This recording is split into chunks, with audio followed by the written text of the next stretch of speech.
Hi cuties, my name is Hanako Kozumi and this is the channel Nerdy Nekoma. Everything here is about Haikyuu chat stories and fanfic. Thanks for joining us today. If you like this video, please consider subscribing and leaving a like.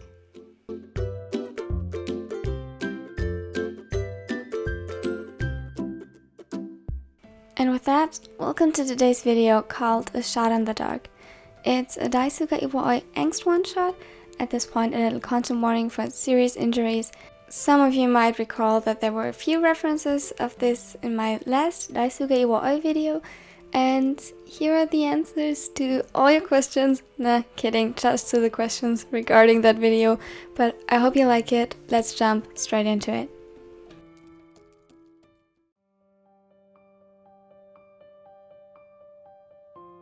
Sir, lower your weapon. Daichi's heart was racing in his chest. In the short time since he became a police officer, this was the first situation he found himself in that escalated to this degree. A deep, calming breath and the trembling in his fingers subsided. It's fine. Everything is going to be fine. Put your weapon down and lift your hands above your head.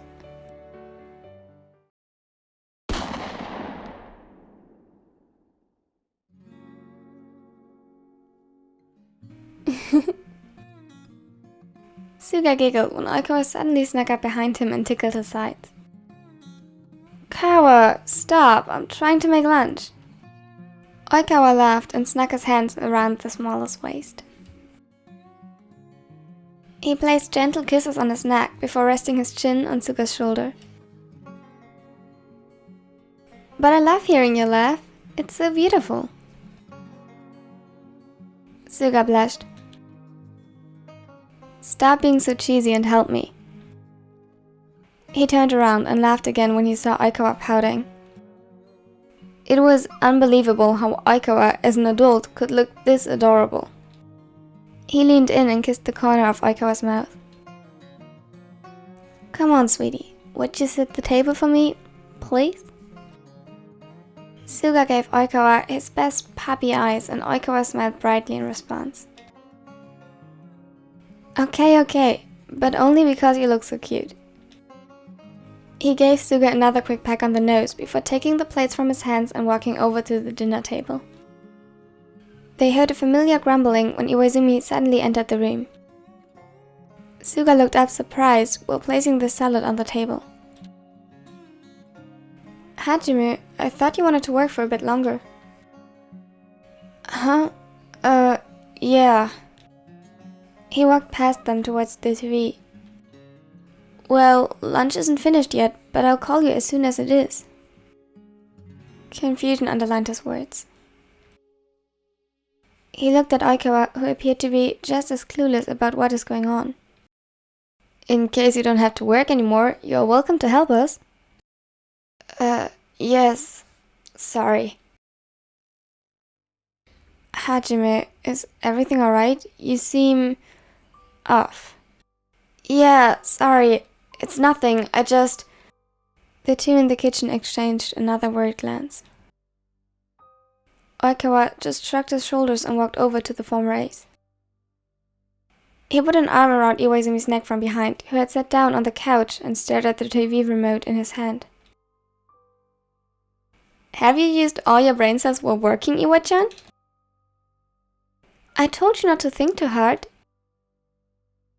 His teasing fell on deaf ears when Iwaizumi finally found the channel he was searching for. The local news. No, you dumbass, I just got a little distracted. So mean, Iwa-chan.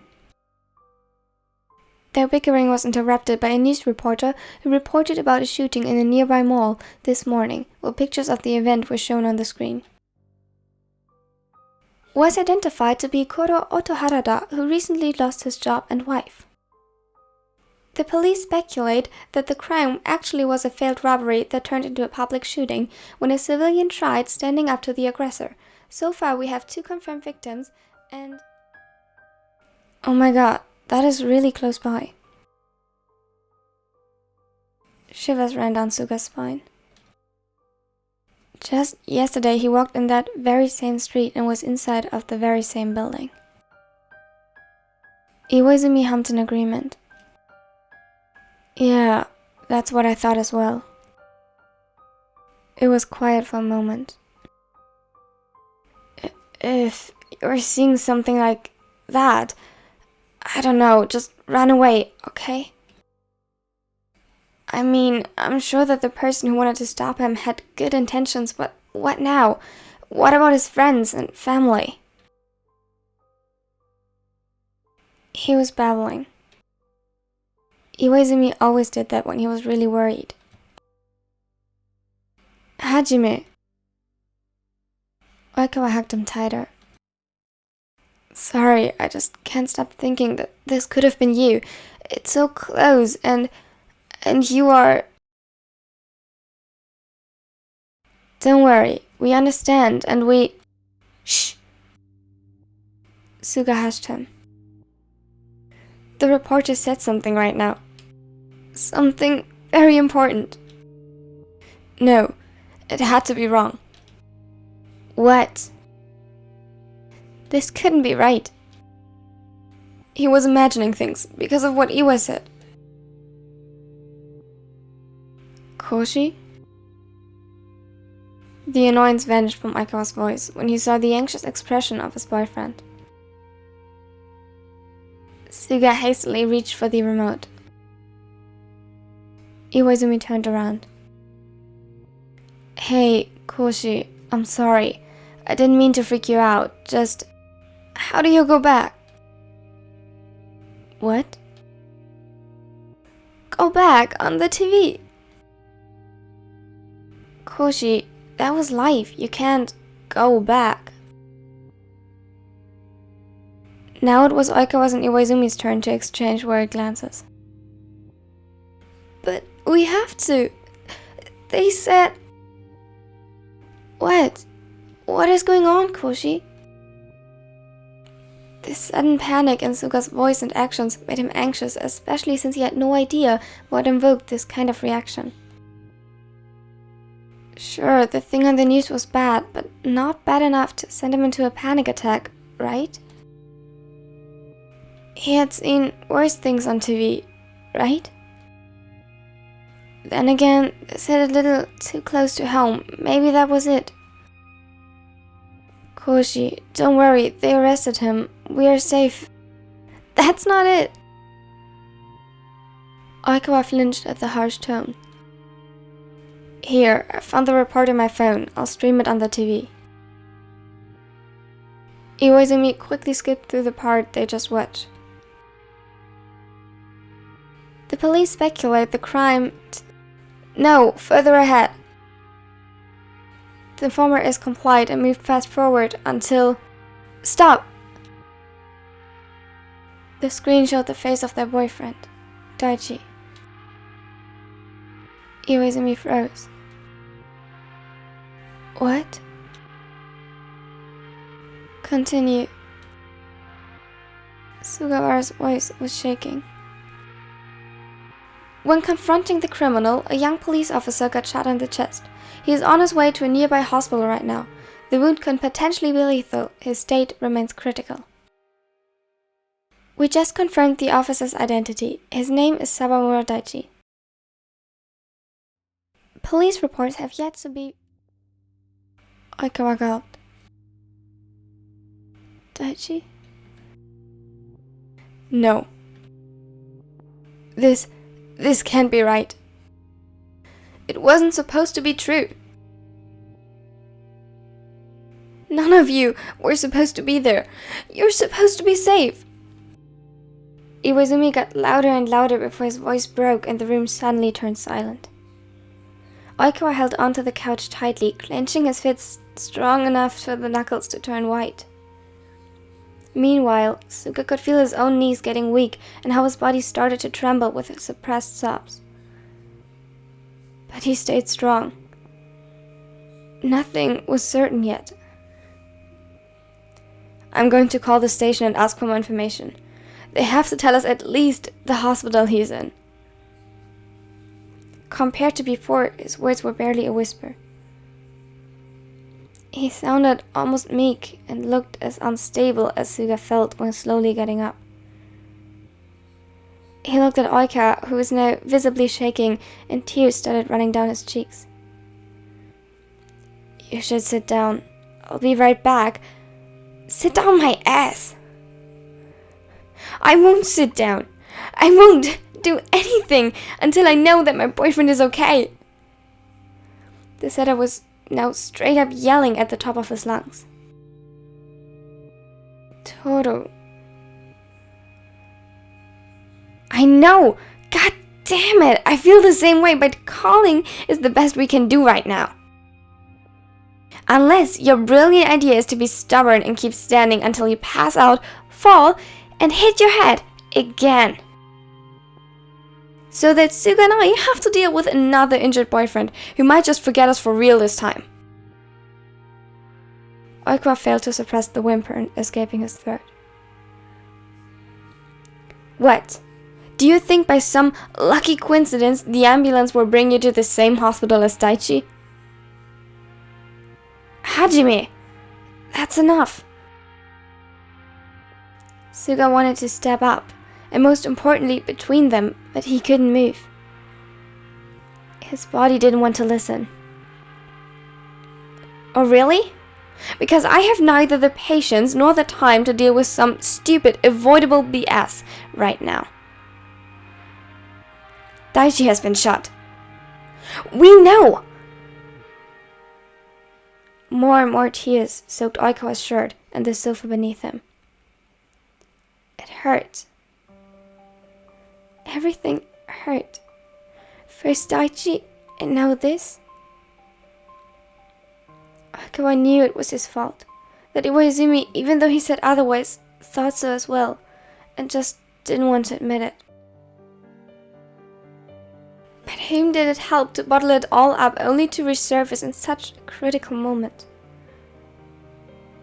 And even when he knew he was to blame, he was too prideful, too arrogant to admit it and just apologize in the heat of the moment. "Then act like it. Sit down instead of making things complicated."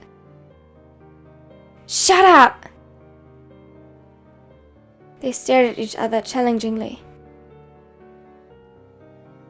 Oikawa's face decorated with a consistent flow of tear while Iwaizumi stoically suppressed his own. "Stop it! Both of you!" "Iwaizumi, go, and do whatever calls you have to make so that we can find Daichi." "But I'll take this. We are going to be fine." Suga's eyes were full of determination as he pulled himself together and forced his body to stand up straight. Iwaizumi took one last look at both of them before storming off to the office. That, of course, wasn't necessary, but maybe better in the situation. This was really the worst possible time to be stubborn, Tooru. "What?" The setter flinched and hesitantly took a step backwards. A new kind of pain pierced through his chest. It wasn't like he expected Iwaizumi to start an argument like this right now, but Suga completely caught him off guard. "I get it though. I'm angry too. I'm angry and hurt, but most of all, I'm afraid. I'm so fucking worried about him, Tooru." Strangled sobs filled the room, and Suga slowly sat down on the ground. He hugged his knees tightly and allowed the sobs to tear through his body. What if we lose him? What are we going to do? Is there anything we can do? Koshi? I don't want to live without him, Tooru. I don't. He looked up at him from the ground, looking so damn broken. Oikawa felt his chest and throat getting impossibly tight, and he started sobbing as well. As fast as his trembling limbs would allow it, he returned to Sugawara's side. "I don't want that either." His voice broke. They held each other closely, offering one another support, but it did little to nothing to calm them. After a while, they heard angry voices down the hall, and it sounded like things were a lot more complicated than anticipated. A few more minutes of shouting, and Iwaizumi came rushing towards them, a piece of paper in hand. "I got the address of the hospital." He turned away quickly again to put on his shoes, but Suga and Oikawa didn't fail to notice the tears that had started running down Iwaizumi's cheeks. They followed his example, still more than a bit shaky, but determined not to waste another second. With how fast they drove to the hospital, it was close to a miracle that they weren't involved in any accident. Suga was sure that Daichi, if someone ever told him, would give all three of them a lecture. Part of him couldn't wait for that day, if that meant getting Daichi back, to hear his voice again and see the worried frown on his face. In the end, all the rush was just an unnecessary risk, since Daichi was still in surgery. For hours, no one told them anything about his condition, not even if he would survive it. It was nerve-wracking. They sat in silence. The air was thick with tension, weighing on their shoulders like a suffocating dark void. Hours passed until finally a nurse entered their waiting area and said the words they have been waiting for. "Family of Sawamura Daichi?" "Yes." Iwaizumi, who resembled a statue more than anything in these past hours, jumped to his feet, startling a few bystanders in the process. Suga and Oikawa followed quickly without another word. "How is he? Is he okay? What is your relationship to the patient?" "What?" "Sir, I can tell you anything if you are not close family to Sawamura-san." "We already answered that when we arrived." Suga gently placed a hand on Iwaizumi's arm. "We are his partners." She looked down on the file. "Sugawara Koshi?" "That's me." "So, I'm assuming you two are Iwaizumi Hajime and Oikawa Tooru?" Iwaizumi nodded stiffly, while Oikawa remained unmoved beside him. "Please, can you just tell us if... His voice betrayed him and he found himself unable to say the words.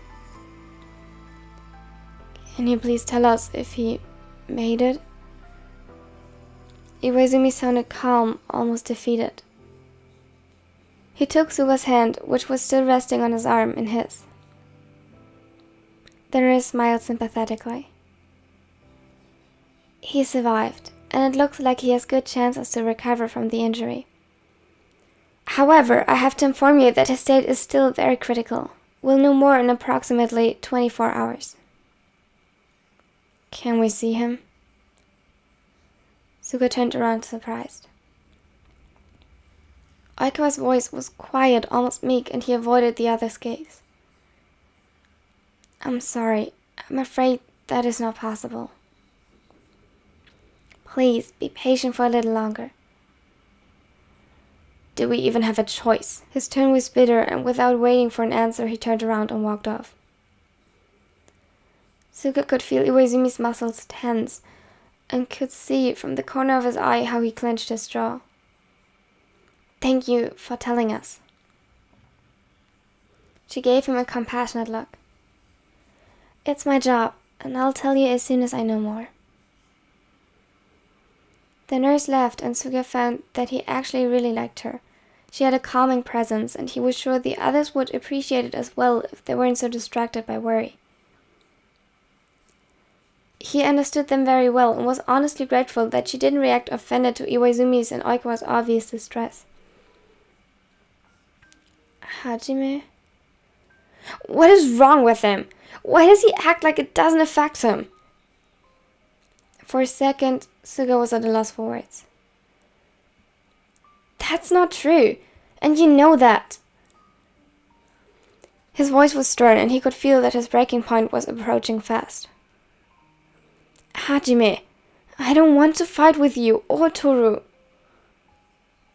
Isn't it bad enough that her boyfriend was shot? I love you, and Tooru, and Daichi, and Tooru loves Daichi too. He was breathing heavily. I know that you are not really angry at Tooru. I'm worried too, but please don't. I can't. Iwaizumi pulled him closer and hugged him tightly. I know. It's okay. I'm sorry, you don't have to carry this alone. Suga buried his face into the crook of Iwaizumi's neck to silence the shaky breath escaping his throat. The other just hugged him tighter and caressed his back soothingly. We need to find Tooru. I think he needs time. They slowly separated. What if he does something stupid? We at least need to know where he is. Suga could see Iwa panicking. Dang it! What if he left the hospital already? What if... Iwa! He is fine. We both know that he's not that stupid. And he wants to see Daichi when he wakes up. He most likely just feels a bit guilty and doesn't know how to deal with it. The silver-haired guided both of them back to the chairs, almost surprised that Iwaizumi didn't try to run off on his own. This is all my fault. It's not, and you know that. Iwaizumi laughed, a bitter, humorless laugh. Really? I told him that he was stupid. I basically blamed him for getting injured. You weren't thinking clearly. You were in shock. That's no excuse. He was too. Exactly.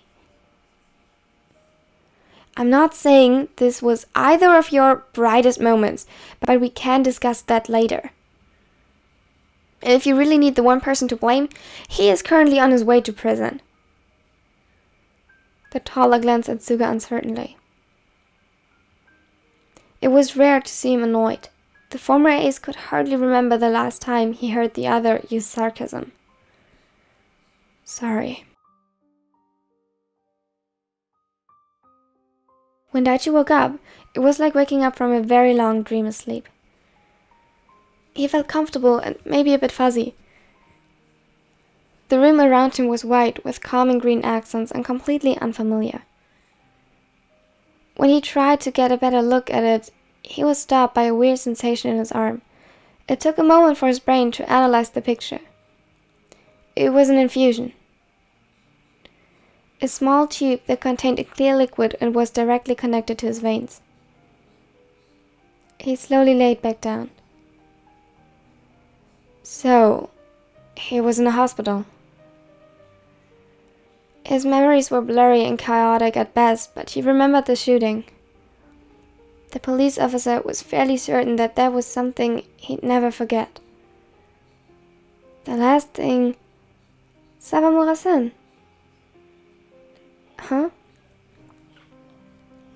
Simply out of reflex, he tried to get back up, but the nurse was faster. She stopped him by the shoulders and guided his body back down with a gentle firmness. Sawamura-san, I'm happy to see that you're awake. Please, take it slow and stay in bed for now. We'll do a quick vital check and then I'll inform the doctor of your progress. He'll explain anything regarding the diagnosis and treatment, but I'll try to answer the questions I can. Daichi nodded. Alright, but first I have a few questions for you. How are you feeling today? Good. I don't feel any pain. Is that normal? Yes, don't worry. You're currently under the influence of strong pain medication. However, I'm afraid you'll feel the damage later. Everything looks fine so far. If you need anything, you can press this button to call a staff member. Okay, one question. Yes? How long has it been since I was admitted to the hospital? She gave him a sympathetic smile. It's been 9 days, but don't worry, I don't think you missed out on any major event. It was quite a boring time. Daichi returned her smile, very much appreciating the joke. Has anyone... He trailed off. The question, has anyone been here to visit me, sounded somehow weirdly offensive. I mean, was my family informed of the situation? He couldn't think of anything better. Well, we weren't able to reach your parents. She checked something on his file. That's good. She frowned, confused.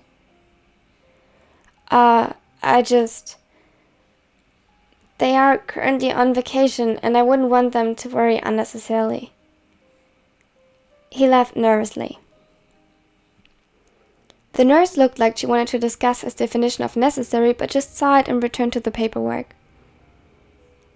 Other than that, there are 3 young men who basically have been camping in our waiting room for the past days. Daichi's heart melted thinking about his boyfriends staying here just for him. They introduced themselves as your partners, is that correct? Yes. Okay, with your confirmation we will fill them in on the necessary details and they can visit you. What? Wait, I think you lost me there. Huh? I said if you confirm that they are your partners, I know, I'm sorry, but did no one tell them? About your condition? He nodded. No. But they are my boyfriends. They have been staying for days and weren't allowed to visit?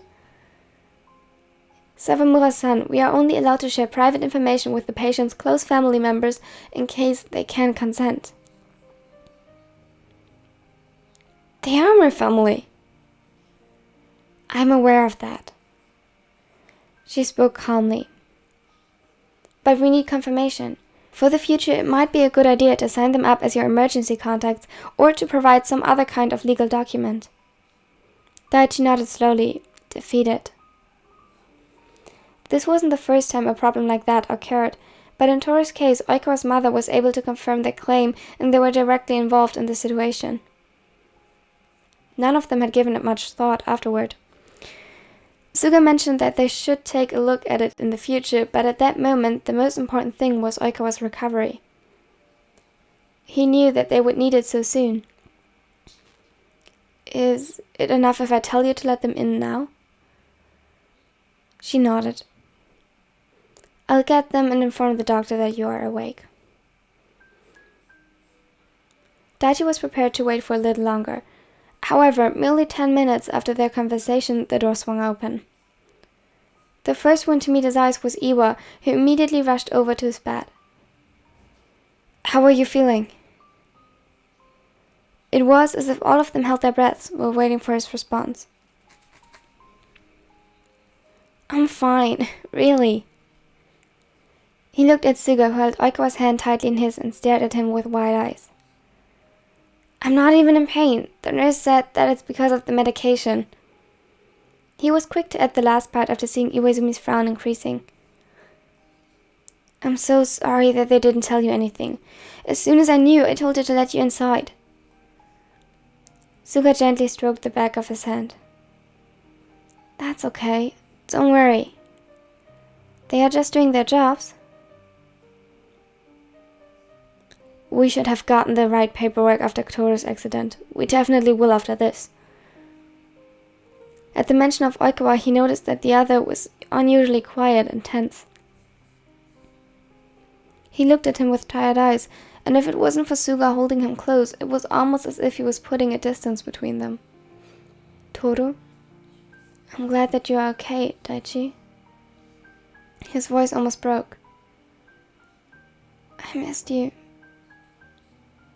Tears gathered in his eyes, and Daichi desperately wanted to get up and hug him.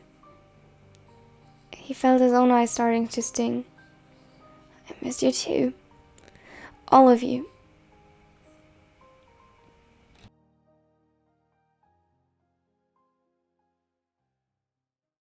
Thanks for watching till the end. I hope you enjoyed it, and if you did, please consider leaving a like because it really helps my channel grow. As you may have noticed, I ran into some technical problems at the end, so I'm very sorry if this video is not up to my usual standards when it comes to video editing. I tried my best, but I got really frustrated till the end. I'm sorry for that. Yeah, besides that, I hope you liked it. I'm going to make more of it. If you want to see more, subscribe to the channel and have a wonderful day.